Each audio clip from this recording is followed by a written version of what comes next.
Our keynote speaker is Natasha Verma. She's a journalist, cancer survivor, award-winning film director, and philanthropist. She's a television reporter and anchor at NBC Boston. She holds a master's in journalism from Columbia University and 2 degrees from the University of Texas at Austin. After she was diagnosed with Hodgkin's lymphoma last year, her nonprofit began to work on improving the quality of life for patients undergoing chemotherapy. The Verma Foundation creates custom cap wigs at no cost for women and children fighting cancer and dealing with the emotional side effect of hair loss. Pretty remarkable person. If I have this information correct, Natasha graduated from high school at age 15, graduated from the University of Texas at Austin at age 17, got her master's in journalism from Columbia at age 19, and has been working in broadcast journalism for the last few years. She was, like I said before, a Hodgkin's lymphoma survivor since last year. She has a really interesting story to tell. Natasha Verma.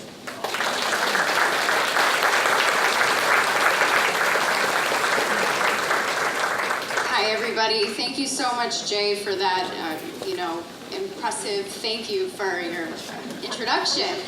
Thank you so much, everyone, for being here. This is such a remarkable panel. I was talking to Jay about this earlier. I haven't seen anything like this in Boston. Usually things are more research-oriented or fundraising, but I've never seen a group of survivors and caregivers in one room talking about what's next, because you never plan for cancer. It just happens, you're thrown into the mix, and all of a sudden, like Jay said, you're a survivor the minute that you're diagnosed with it. You're just fighting for your life right off the bat. So it's important to know and talk about the transition to becoming a survivor, life after cancer. So, okay, let me tell you a little bit about myself. I am an anchor and reporter at NBC 10 Boston. I'm on the morning show.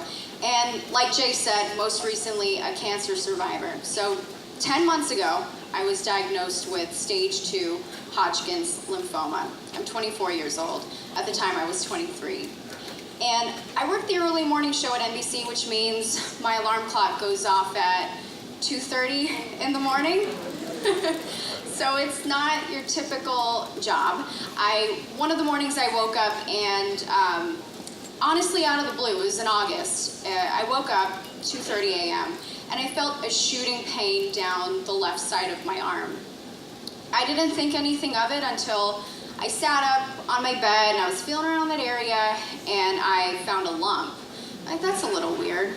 So my dad is a physician, so I usually, I ask him about, what do you think this is? What could I do to remedy it? So I told him about it, and both of his parents passed away from cancer. His mother died of stage 4 pancreatic cancer, kind of like a you have 30 days to live situation. And my grandfather, his father, passed away from mouth cancer. So him hearing a lump was very concerning. I've had no other issues before this. I'm pretty healthy. I go to the gym, I exercise, I try to eat organic, try not to eat all Chinese food, but it happens once in a while. But overall, I think I do a pretty good job. So I was healthy. So the pain got to the point where I decided to go to the emergency room, and I did.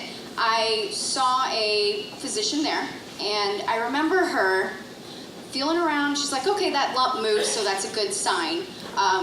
I think I agree with you. You probably pulled something at the gym and it's just a muscle sprain, so let me give you some muscle relaxers. So I took the muscle relaxers and I went on my way. I took them for a week, and then I started to feel a chest tightening. So when I tried to take a deep breath, I felt a little bit of a pushback. And she even called me. She said, hey, how are things going? And I told her, pretty good. I feel a bit of chest tightening. And she's like, oh, keep taking the muscle relaxers, you'll be fine. But I didn't feel fine. I felt something was wrong because that lump wouldn't go away. So this time, I went to another doctor. So I went to Beth Israel's emergency room in Chestnut Hill, Brookline area in Boston. And that doctor, I remember him, I've looked him up since. He's a few years older than me. He walks in and he was a little surprised to see the lump. He's like, okay, you're pretty healthy. We did some blood work. I think you should go home. You're gonna get bumps and bruises all over your body. You don't need to come in for every single one of them. I know. Yeah. So my dad's on the speaker and he's like, look, my daughter, can you just do an ultrasound, give us a peace of mind? Just do an ultrasound. In fact, why don't you do a CT scan? He's like, no way, I'm not gonna do a CT scan. That's overkill, but maybe she can do an ultrasound when she goes down to Austin to visit you, because his practice is in Austin. That was gonna be a month later. So I said, I need to get an ultrasound now. My questions are not getting answered. I can't leave here with just not knowing what that is and not knowing what this pain is. So he does an ultrasound, and I'm waiting for the results. He comes back into the room, and this time I can tell just things are different in his face. The color is drained from his face. It's a very different demeanor, and he says, we found something. We found an enlarged lymph node, inflamed. I'm like, okay, what does this mean? He goes, well, we got to do a CT scan. Okay, we'll do a CT scan. So, by now it's been 3 hours in the emergency room, and so, they're doing the CT scan. It's 1 hour goes by, 2 hours go by, waiting to get the results. They finally come back inside, and I was a little worried because while he's doing the CT scan, there were 2 or 3 people in the room. So he comes back and he says, okay, given your age, we think that you might have Hodgkin's lymphoma. And I just looked at him and I was like, what? And I came in for what I thought was a muscle injury, and here I am facing a cancer diagnosis. So it was pretty fast from there. 3 days later, I was to get my biopsy. I did the biopsy, got a PET scan, and let me tell you, that lump was just the tip of the iceberg. I had a tumor growing here on the other side and a mass in my chest growing. I remember sitting on the examination room, and they're showing me the scans, and they're showing me my body and all the cancerous activity, which is lit up like a Christmas tree, and I'm thinking, there's no way that's my body. Like, what is that? That was inside of me. I couldn't believe it. And even further than that, what if I had listened to that doctor and waited a month to get an ultrasound in Austin? It wouldn't have been stage 2, it would have been stage 4. It was actually when they did some, and I don't want to get too much into the medical side of it, but they did some sequencing. They found out that it was a fast-growing gene. This was something that showed up within a couple of weeks. So, if I'm gonna leave you with one thing, it's advocate for your health. Doctors don't know everything. They don't. And sometimes they're not trained to find certain symptoms. Like that emergency room doctor who still emails me and says, I'm thinking of you. I mean, that's great, but if I had not asked you questions and pushed for an ultrasound, I wouldn't have been okay. So I started chemotherapy shortly after getting those PET scans. The first treatment plan was 2 rounds of chemo, 2 rounds or radiation after that. Thankfully, after doing chemotherapy, I did 3 rounds, and there was an opportunity not to do radiation, which, as you've heard from previous speakers today, radiation has a lot of side effects and long-term risks. So I'm just thankful that I didn't have to do that. I had a very, very difficult time with chemotherapy. I think a lot of people, I'm just curious, how many cancer survivors are in here? Raise your hand. Wow, okay, so almost all of the room. I mean, I'm sure you can agree with me, chemotherapy is never easy. I didn't know what I was getting myself into. The first week was just a whirlwind of events. I ended up getting admitted into the hospital for just extreme pain. I was on 15 different pills a day. All of them have side effects. So you're on medications for the side effects, and it goes on and on. Oftentimes I just felt like a Mack truck ran over me. That's the kind of pain and exhaustion I felt. You know, 4 different drugs I was on, a lot of it caused lung problems for me. I was out of breath, otherwise I'm a pretty fit person. And one of the biggest side effects that shook me emotionally was hair loss. And that happened after the second treatment. So the first treatment goes by and I'm like, okay, this was awful, but at least I still have my hair. Maybe I'm gonna be able to keep my hair.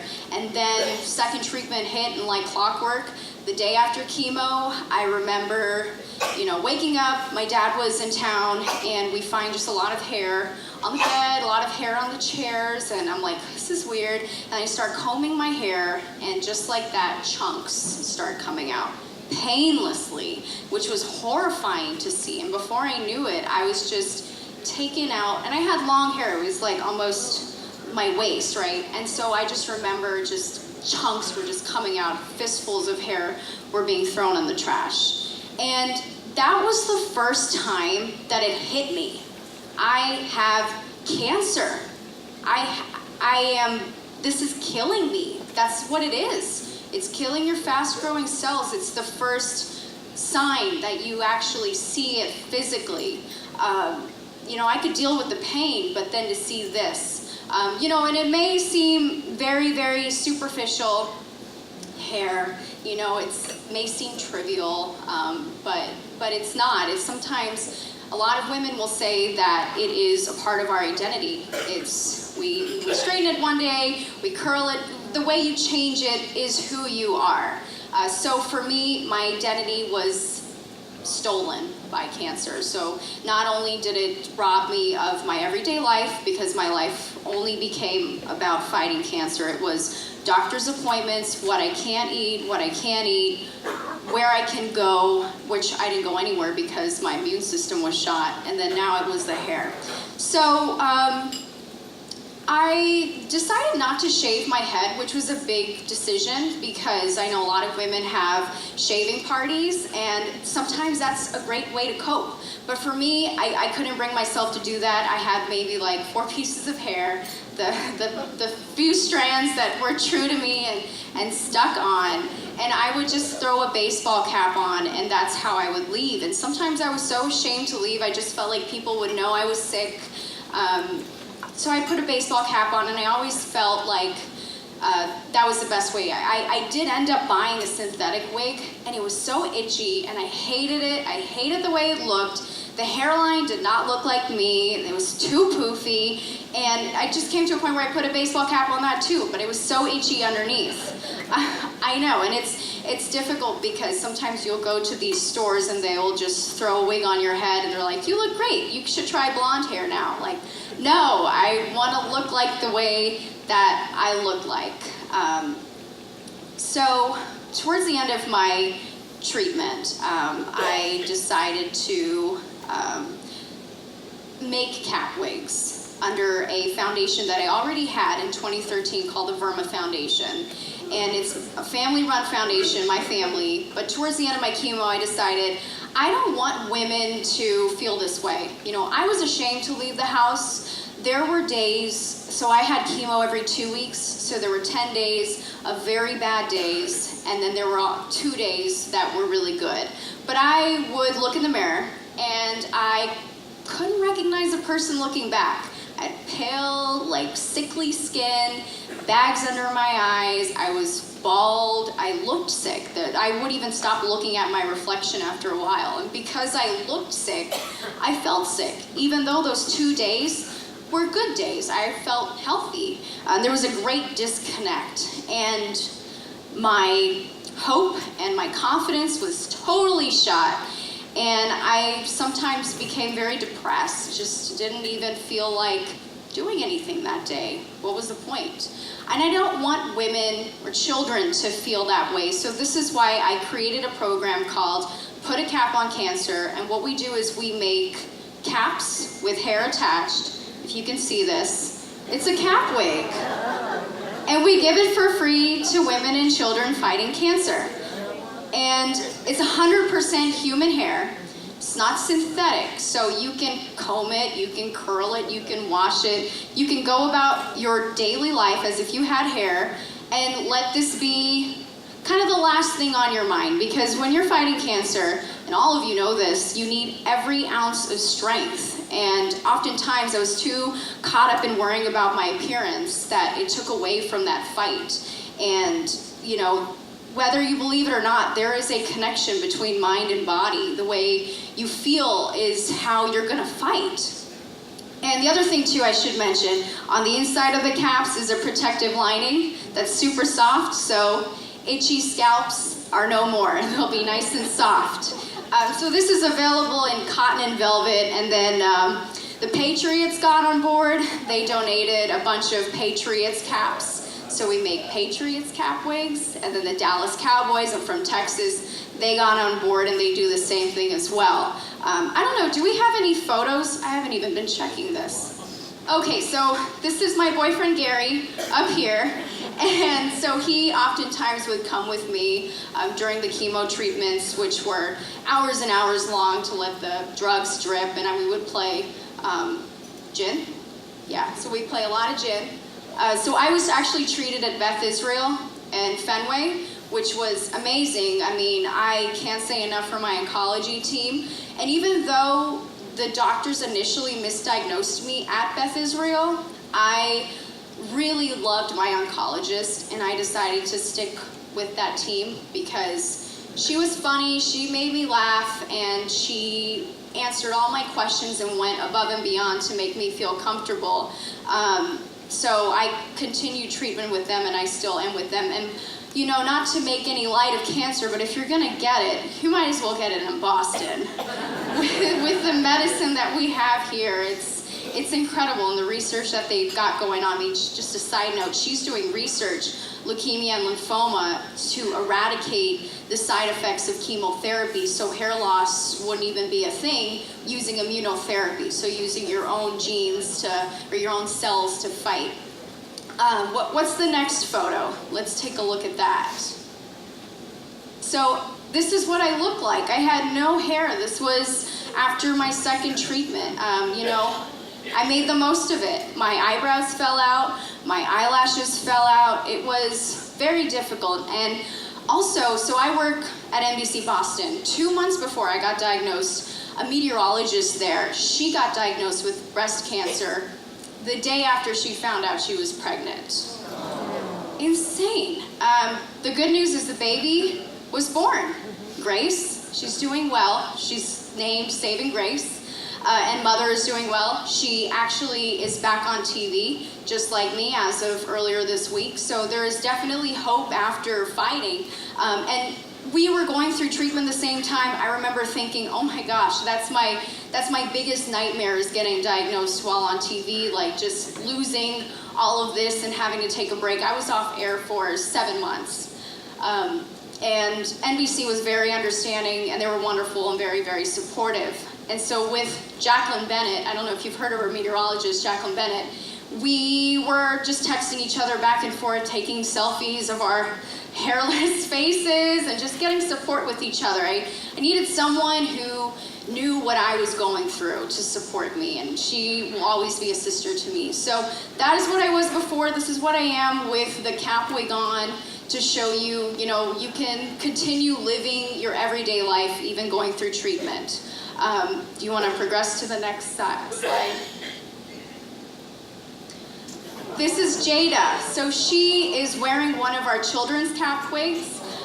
She is 6 years old. She was diagnosed at 2.5 years with leukemia.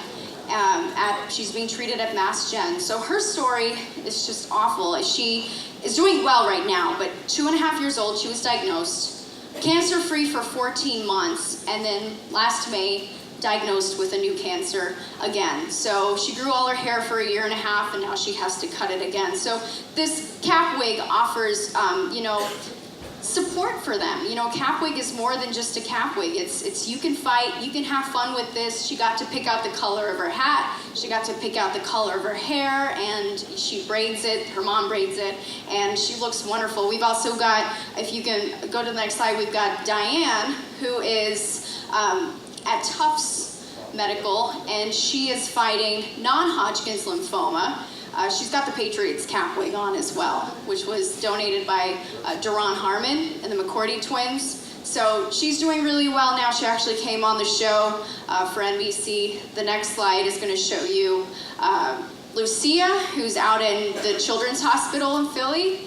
And so she has leukemia as well. She's 6. And her father reached out to us because she was facing a lot of bullying in class because of her hair loss. So the father would go to, I guess, just a Halloween store, and he'd get like a synthetic wig. Kind of the same idea of putting a baseball cap on it too, but I guess the baseball cap came off and the hair came off, and the whole class erupted in laughter.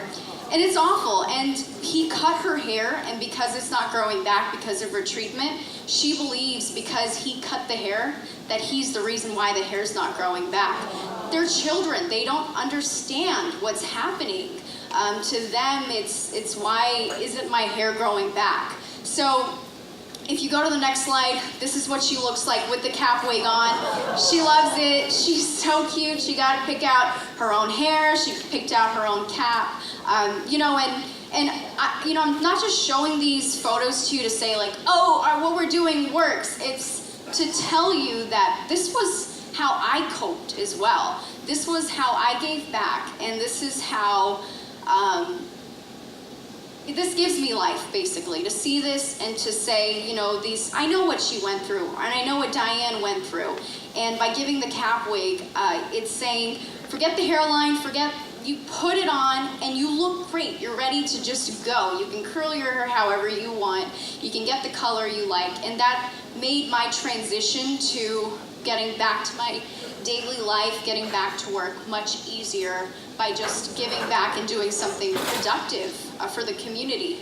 I think we have one more slide. This is Amy Carrabba. She's actually a TV anchor out in California. She reached out to me because she got diagnosed all of a sudden, had to get a double mastectomy at 32 years old. This was like first time for her. You know, she didn't know anyone going through cancer, so she had a lot of questions with hair loss. Should she wear a cool cap? Which I didn't do, and I don't know how, it didn't seem like it was very productive for her, but I did give her the cap wig, and she's got the velvet one on, and she curls it, and it definitely helps her with treatment. She's still going through treatment in California. So this brings me to today. I am in remission as of February. As of February, I went back to work, back on TV. I wore a wig on TV because my hair wasn't quite ready to debut. And earlier this month, I actually took the wig off, and I just do natural hair on TV. And I got a lot of good feedback from people, and they were very supportive. And to me, it just makes, this is who I am. And I didn't want to be behind a wig. I just kind of wanted to move on. You know, I eat healthier, I exercise. Any new bump that forms or anything, I tell the doctor.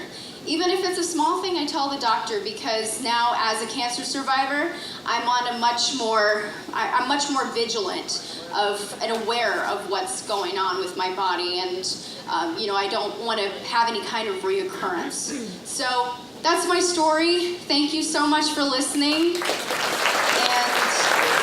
thank you for attending as well.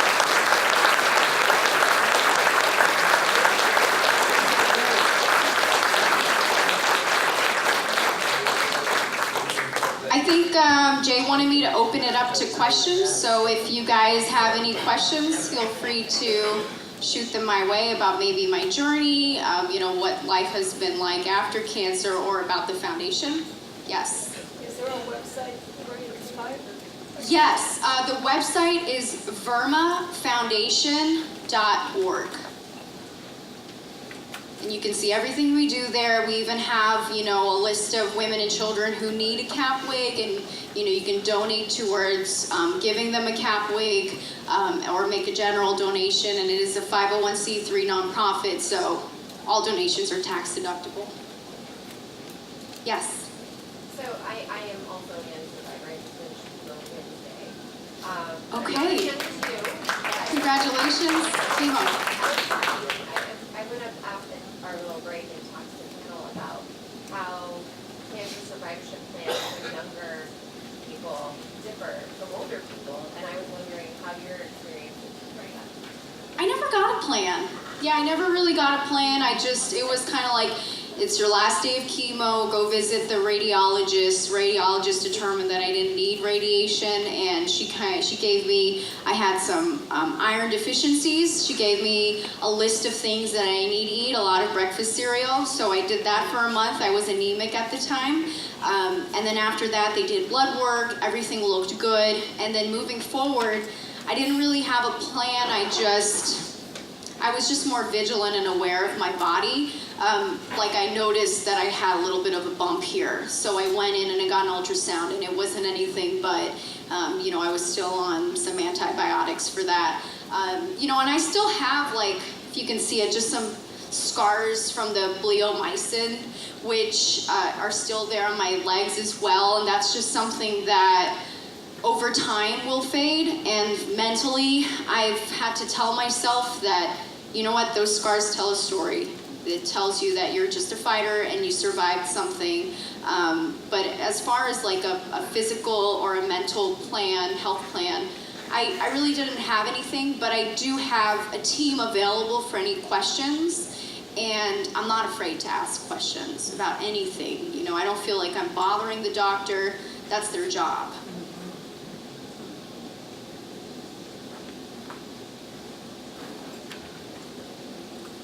Any other questions? All right, thank you so much. Appreciate it. Thank you.